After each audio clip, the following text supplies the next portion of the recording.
په تیر لیکچر کې موږ د پښتنو متعلق څه نظریات وړاندې کړي وو.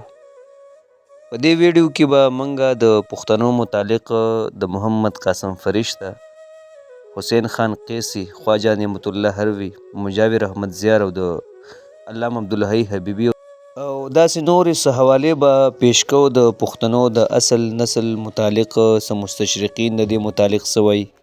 د پښتنو اصل نسل متعلق ځینې مورخین داسې دي چې هغه ډېر زیات تیروتي دي او ځینې داسې دي چې هغه ډېر د تعصب په بنیاد باندې خپل نظریات وړاندې کړي دي.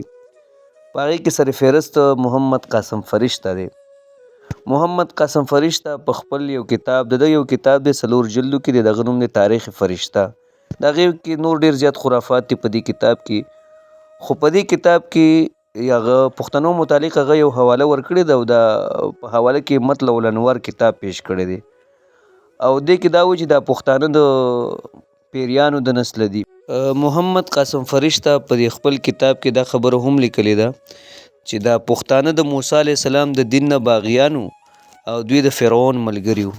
ډاکټر حنیف خلیل صاحب په خپل کتاب پښتو زبان و ادب کې تاریخ کې اجمالاً څه حوالې ورکړي دي.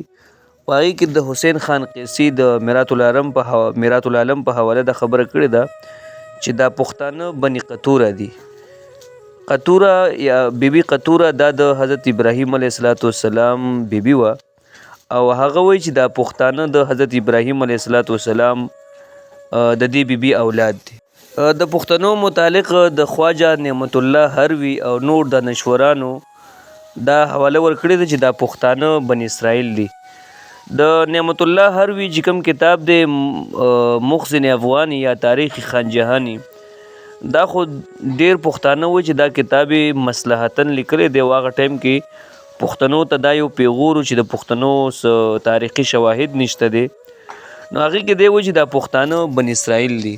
دغه رنګ یوه نظریه دا هم شته دی چې په دې کې ځینې یورپي دانشوران او غني خان یو کتاب لیکلی د هغې نوم دی پټان. په هغې کې دا خبره کړې ده چې دا پښتانه در اصل دا یونانیان دي.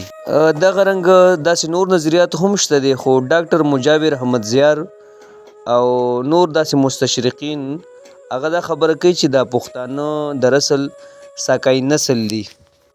دغه رنګ ځینې مستشرقین او افغاني سکالر علامه عبدالحی حبیبي، دا رنګ بهادرشاه ظفر کاکاخیل صاحب په خپل کتاب کې دا لیکلي دي چې دا پښتانه اریاون نسل دي، دا اریا دي.